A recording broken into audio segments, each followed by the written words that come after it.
Cut off இன்க்ரீஸா டிக்ரீஸான்றது நமக்கு என்னைக்கு தெரியும்னா மே 8 தான் தெரியும். அந்த மே 8 ரிசல்ட் வந்து யாரெல்லாம் டிஎன்ஏ கவுன்சிலிங் அப்ளை பண்ணி ரேங்க் லிஸ்ட்னு ஒன்று பப்ளிஷ் பண்ணுவாங்க. அந்த ரேங்க் லிஸ்ட்டில் உங்கள் பையன் ஃபர்ஸ்ட் ரவுண்டில் 200லேருந்து 179க்கு மேலே 179க்கு மேலே உங்களுடைய பையன் கட் ஆஃப் இருந்தால் அவன் safe. Hello tool student, 2026 engineering தான் படிக்கணும்னு நினைக்கிற மாணவர்கள் கண்டிப்பாக இந்த வீடியோ ஸ்கிப் பண்ணாமல் பாருங்கள்.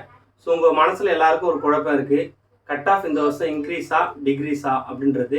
ஸோ தெளிவாக இந்த வீடியோவில் நான் சொல்கிறேன். ஸோ இந்த வீடியோக்கு ஒரு லைக் பண்ணிட்டு மறக்காமல் நம்ம சேனலை சப்ஸ்கிரைப் பண்ணலாம், சப்ஸ்கிரைப் பண்ணி வச்சுங்க. 2026 டிஎன்ஏ கவுன்சிலிங் வழியாக இன்ஜினியரிங் ஜாயின் பண்ணுற மாணவர்களுக்கு எல்லாருக்கும் இந்த வீடியோ ஷேர் பண்ணிவிடுங்க. கண்டிப்பாக நான் சொல்கிற அப்டேட் இனிமேல் டிஎன்ஏ கவுன்சிலிங் ரொம்ப ரொம்ப யூஸ்ஃபுல்லாக இருக்கும். ஸோ இந்த ஒரு விஷயத்தை கரெக்டாக நீங்கள் ஃபாலோ பண்ணிங்கன்னா கரெக்டான காலேஜை கரெக்டான டிசிஷனை கரெக்டாக மேக் பண்ணி நீங்கள் எடுக்கலாம். ஸோ அதுக்கான வழிகாட்டு எல்லாமே நான் கரெக்டாக சொல்கிறேன். ஸோ அதுக்கான வீடியோஸ் எல்லாமே நம்ம சேனலில் இனிமேல் ரெகுலராக வரும். ஸோ டிஎன்ஏ சம்மந்தமாக ஆல் அப்டேட்ஸ், ஓகேங்களா? ஸோ நம்ம இந்த அப்டேட்டில் என்ன பார்க்க போகிறோம் அப்படின்னா 2026 எக்ஸாம் எழுதி முடிச்சிட்டிங்க, மேக்ஸ், ஃபிசிக்ஸ், கெமிஸ்ட்ரி. ஸோ உங்களுடைய கட் ஆஃப் இன்க்ரீஸா டிக்ரீஸான்றத நீங்களும் வந்து பார்த்தோன்னா பல விஷயங்களை வந்து பார்த்தோன்னா நீங்கள் சர்ச் பண்ணியிருப்பீங்க, நீங்கள் அனலைஸ் பண்ணியிருப்பீங்க. ஸோ நான் சொல்கிற விஷயங்களும் கொஞ்சம் காது கொடுத்து கேட்டுங்க. ஸோ வந்து பார்த்தோன்னா உங்களுக்கு 3 எக்ஸாமும் கம்ப்ளீட் ஆகிடுச்சு. இன்க்ரீஸா டிக்ரீஸா அப்படின்றது நம்ம என்னைக்கு தெரியும்னா, ஸோ சிம்பிளாக ஒரே சொல்லிடுறேன், மே 8 உங்களோட ரிசல்ட் வரணும் ஃபஸ்ட்டு, ஓகேவா? அந்த ரிசல்ட்டில் உங்களுக்கு ஃபிசிக்ஸ் மார்க் எவ்வளோ இருக்குது, கெமிஸ்ட்ரி மார்க் எவ்வளோ இருக்குது, மேக்ஸ் மார்க் எவ்வளோ இருக்குன்றது உங்களுக்கு கண்டிப்பாக அதை பார்த்துட்டு நீங்கள் ஒரு கட் ஆஃப் உங்களுக்கு எப்படி கால்குலேட் பண்ணணும்னு தெரியும், ஓகேங்களா? ஸோ அதன் அடிப்படையில் நீங்கள் கால்குலேட் பண்ணுவேன். ஸோ மொத்தமாக கவுன்சிலிங் வந்து பார்த்தோன்னா 3 ரவுண்டாக பிரிப்பாங்க, ஓகேவா? ஃபர்ஸ்ட் ரவுண்ட் வந்து பார்த்தோன்னா 200லேருந்து 179 வரைக்கும். அப்புறம் வந்து பார்த்தோன்னா 178லேருந்து 143, அது சம்திங் 145 கூட வைக்கலாம். அதுக்கப்புறம் கடைசியாக 77.5 வரைக்கும். ஸோ 3 ரவுண்டாக உங்களுக்கு கவுன்சிலிங்கை பிரிப்பாங்க. ஸோ போன வருஷம் அடிப்படையில் எத்தனை மாணவர்கள் வந்து பார்த்தோன்னா மேக்ஸ், ஃபிசிக்ஸ், கெமிஸ்ட்ரி சென்டம் எடுத்திருக்காங்க பாருங்கள்.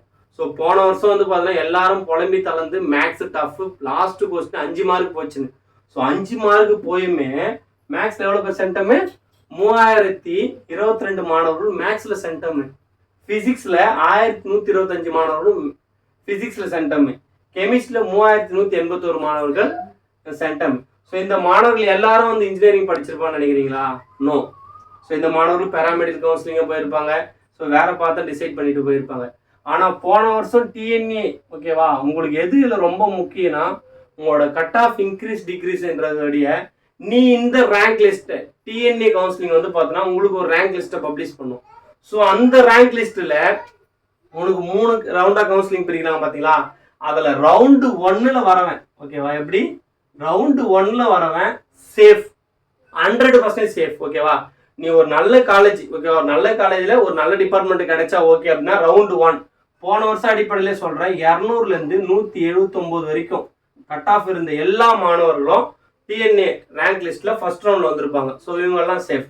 ஸோ அப்போ உன்னுடைய ஃபிசிக்ஸ், கெமிஸ்ட்ரி, மேக்ஸ் நீ இப்போ கால்குலேட் பண்ணி பாரு, 179க்கு மேலே இருக்கியா? ஸோ 179க்கு மேலே இருக்கிறவன் சேஃப். நீ நினைக்கிற கல்லூரியில் எப்படியாவது ஒரு டிபார்ட்மெண்ட்டை நம்ம எடுத்துடலாம், ஓகே. இதே 7.5 ரிசர்வேஷன் இருந்தீங்கன்னா உங்களுக்கு ஒரு காலேஜில் உன்னோட கம்யூனிட்டி கோட்டாக்கு ஒரு சீட்டு தான் தருவாங்க. ஸோ அதை நல்லா புரிஞ்சுக்கோ. ஸோ 7.5 மாணவர்கள் உங்களுக்கு என்ன டவுட் இருந்தாலும் டிஎன்ஏ சம்மந்தமாக, ஓகேவா, எல்லா அப்டேட்டுமே நான் பண்ணுறேன், ஓகேவா? உங்களுக்கு எந்த டவுட்னாலும் என்னோட நம்பருக்கு கான்டாக்ட் பண்ணி, என்னோட நம்பர் உங்கள் கையில் இருக்கும். அப்படி இல்லைன்னா நோட் பண்ணி வச்சுக்கோ, 8754152443. இப்போ உங்கள் எல்லாருக்கும் புரிஞ்சிருக்கும், கட் ஆஃப் முக்கியமா ரேங்க் லிஸ்ட் முக்கியமா? உன்னோட கட் ஆஃப் முக்கியம் தான். உன்னோட கட் ஆஃப் பேஸ் பண்ணி தான் உனக்கு இங்கே ரேங்க் லிஸ்ட் கொடுப்பாங்க, ஓகேவா? இந்த ரேங்க் லிஸ்ட்டில் நீ ரவுண்ட் 1ல் வந்தனா நீ நினைச்ச கல்லூரியில் ஏதாவது ஒரு டிபார்ட்மெண்ட்டை நீ தூக்கிடலாம். ஸோ இதுதான் வந்து பார்த்தோன்னா மெயினான கான்செப்ட். ஸோ போன வருஷம் அடிப்படையில் இவ்வளோ மாணவர்கள் வந்து பார்த்தோன்னா சென்டம் எடுத்திருக்காங்க. குறைஞ்சபட்சம் வந்து பார்த்தோன்னா 7000 மாணவர்கள்ட்ட சென்டம் எடுத்திருக்காங்க, ஓகேலா, மெயின் சப்ஜெக்ட்ல. ஸோ மேக்ஸில் எடுத்தவன் ஃபிசிக்ஸில் எடுத்துருக்க மாட்டான், ஃபிசிக்ஸ் எடுத்தவன் கெமிஸ்ட்ரியில் எடுத்துருக்க மாட்டான். அப்படி பார்த்தோன்னா நமக்கு 200க்கு 200 கட் ஆஃப் போன வருஷம் எவ்வளோ வந்துச்சுன்னு பார்த்தீங்கன்னா 140 to 145. இந்த இவ்வளோ மாணவர்கள், ஓகேவா, இதுக்குள்ள கட் அப்ராக்சிமேட்டாக சொல்கிறேன், 140லேருந்து 145க்குள்ளே வந்து பார்த்தோன்னா 200க்கு 200 கட் ஆஃப் இருந்தாங்க. ஸோ அவங்க எல்லாருமே இன்ஜினியரிங் தான் சூஸ் பண்ணாங்கன்னா இன்ஜினியரிங் தான் சூஸ் பண்ணியிருப்பாங்க. ஸோ ஒரே ஆப்ஷன், ஏன்னா அவங்க 200க்கு 200 போது அவங்க நினைச்ச கல்லூரியில் அவங்களுக்கு சீட்டு கிடைச்சிருக்கும். ஸோ இதுதான் ரொம்ப ரொம்ப ஒரு முக்கியமான ஒரு விஷயம். நான் சொல்ல வந்த விஷயம் என்னன்னா, நீ இப்போ எந்த ஒரு முடிவும் எடுக்காத, ஓகேவா? வெயிட் பண்ணு. உனக்கு மே 8 ரிசல்ட் வருதா, அன்னைக்கு உன்னோட ஃபிசிக்ஸ் மார்க், கெமிஸ்ட்ரி மார்க், அப்புறம் வந்து பார்த்தோன்னா மேக்ஸ் மார்க் தெரியுதா? ஸோ அது எப்படி கால்குலேட் பண்ணணும் உனக்கு தெரியும். ஓகேவா? மேக்ஸ் அப்படியே 100, ஃபிசிக்ஸ் 100/2 50 கன்வெர்ட் பண்ணுவாங்க, கெமிஸ்ட்ரி 100/2 50 கன்வெர்ட் பண்ணுவாங்க. ஸோ அந்த 200க்கு நீ 179க்கு மேலே இருக்கியா, உனக்கு இப்போ நீ அப்ராக்சிமேட்டாக கால்குலேட் பண்ணியிருப்ப. ஓகே 179க்கு மேலே இருக்கும். ஸோ சேஃப் ஜோன், நமக்கு ஏதாவது கல்லூரி நல்ல காலேஜ் சீட் கிடச்சிடும், கண்டிப்பாக கிடச்சிடும். ஸோ அதுக்கான PDF எல்லாமே நான் ரெடி பண்ணிட்டு வரேன். ஓகேவா? நீ பண்ண வேண்டியதுனா மறக்காமல் இந்த வீடியோக்கு லைக் பண்ணிட்டு நம்ம சேனலை சப்ஸ்கிரைப் பண்ணி வச்சுக்கோ. DNA update, paramedical update, TN Gaza law A to Z கவுன்சிலிங்கை பற்றி எல்லா அப்டேட்டுமே கொடுக்குறேன். ஓகேவா? இது ட்ரூத் வந்து பார்த்தோன்னா நீ எப்படி கவர்மெண்ட் கோட்டாவில் போகிறதுன்றது தான். அதனால தான் சொல்கிறேன், டிஎன்ஏனா தமிழ்நாடு இன்ஜினியரிங் அட்மிஷன். ஓகேவா? இதன் வழியில் நீ போனோன்னா உனக்கு என்னென்னலாம் பெனிஃபிட் கிடைக்குன்னு சொல்கிறேன் பாருங்க. ஃபஸ்ட் கிராஜுவேட்னா 25,000 மைனஸ் ஆகும். ஓகேவா? போஸ்ட் மெட்ரிக் ஸ்காலர்ஷிப்னா உனக்கு 50,000 வரைக்கும் ஸ்காலர்ஷிப் கொடுப்பாங்க. 7.5 ரிசர்வேஷனா உனக்கு A to Z free. So அடுத்த அப்டேட்லாம் நான் கொடுக்குறேன். ஓகேவா? இப்போ உங்கள் எல்லாருக்கும் புரிஞ்சிருக்கும். என்ன உங்களுக்கு குழப்பினாலுமே கவுன்சிலிங் உங்களோட ரிசல்ட் வந்தாதான். ஓகேவா? உங்களோட ரிசல்ட்டில் கட் ஆஃப் இன்க்ரீஸா டிக்ரீஸான்றது அன்னைக்கு தான் நம்ம டிசைட் பண்ண முடியும். அதுவும் மெயினாக நம்ம ரேங்க் லிஸ்ட் வந்த அடிப்படையில் தான் நம்ம அதையும் சொல்ல முடியும். ஓகேவா? எவ்வளோ மாணவர்கள் இன்ஜினியரிங் ஜாயின் பண்ணுறாங்க, ஏன்னா இதில் எடுத்துருப்பான் கட் ஆஃப் 200க்கு 200 கூட எடுத்துடலாம், 190க்கு மேலே எடுத்துடலாம். அவன் பேராமெடிக்கல் போயிட்டானா ஸோ உனக்கு இன்ஜினியரிங் கட் ஆஃப்ல இருக்குல்ல. ஸோ இந்த ரேங்க் லிஸ்ட்டில் நீ 179க்குள்ள ஃபர்ஸ்ட் ரவுண்டில் வந்தனா உன்னோட சேஃப் ஜோன். ஸோ இப்போ உங்கள் எல்லாருக்கும் புரிஞ்சிருக்கும். ஸோ கண்டிப்பாக வெயிட் பண்ணுங்க. உங்களுக்கு டிஎன்ஏ சம்மந்தமாகவோ இல்லை எந்த கைட்லைன்ஸ் இருந்தாலும் என்னோட நம்பர் 8754152443 நம்பருக்கு நீங்கள் கால் இல்லை வாட்ஸ்அப்பில் டெக்ஸ்ட் பண்ணலாம். ஸோ இப்போ உங்களுக்கு புரிஞ்சிருக்கும். இந்த வருஷம் அடிப்படையில் உங்களுக்கு கொஸ்டின் பேப்பரை கேட்டது நான் சொல்கிறேன். நீ நல்லா படிக்கிற மாணவர்கள் இதே சென்டம் வரும், நீ ஒன்று நோட் பண்ணிங்க. இதில் வரது அப்படியே டிட்டோ ஆகும். இதில் எனக்கு தெரிஞ்சு ஃபிசிக்ஸில் கொஞ்சம் ஜாஸ்தி வர வாய்ப்பு இருக்குது, கெமிஸ்ட்ரியில் கொஞ்சம் டிக்ரீஸ் ஆக வாய்ப்பு இருக்குது. மேக்ஸை பொறுத்த வரைக்கும் அது அப்படியே ஸ்டேபிளாக தான் இருக்கும். குறைஞ்சபட்சம் 2500 3000 பேர் சென்டம் எடுப்பாங்க. ஏன்னா நீங்கள் நினச்சிட்டு இருக்கீங்க உங்களுக்கு டஃப்னு. இன்னொரு ஒரு செட் ஆஃப் ஸ்டூடெண்ட் இருப்பான். ஸோ இதுதான் பேஸ், இன்ஜினியரிங் தான் படிக்கணும்னு சொல்லிட்டு அவன் லாஸ்ட் டிசைட் பண்ணிட்டு அடிச்சிருப்பான் கட் ஆஃபை.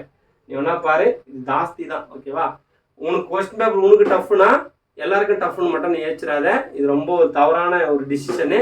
ஏன்னா நீ ஒரு சேனலை மட்டும் ரெஃபர் பண்ணி படிச்சிருப்ப, நீ ஒரு சேனல் நம்பி படிச்சிருப்ப, இல்லை ஒரு கைட்லைன்ஸ் மூலமா படிச்சிருப்ப. எல்லாரும் அப்படி படிச்சிருப்பாங்கன்னு கனவுல கூட நினைக்காத. குறைஞ்சபட்சம் ஓகேவா, இன்ஜினியரிங் கடைசியாக கவுன்சிலிங் அப்ளை பண்ண மாணவர்கள் வந்து பார்த்தோன்னா போன வருஷம் 2 லட்சத்துக்கு ஜாஸ்தி. ஸோ ஆனால் கடைசியாக டிசிஷன் எடுத்தது வந்து பார்த்தோன்னா 1,90,000 பேர் தான் எடுத்தாங்க. ஸோ கவுன்சிலிங்கை சூஸ் பண்ணாங்க. அதுலேயும் எவ்வளோ மாணவர் போய் சேர்ந்தாங்கன்றதுலாம் வந்து பார்த்தோன்னா நமக்கு கேள்விக்குறி தான். ஏன்னா அந்த ஃபர்ஸ்ட் ரவுண்டில் நீ வந்துட்டேன்னா உன்னை நீ சேஃபாக ஒரு காலேஜில் டிசிஷன் எடுத்துடலாம்.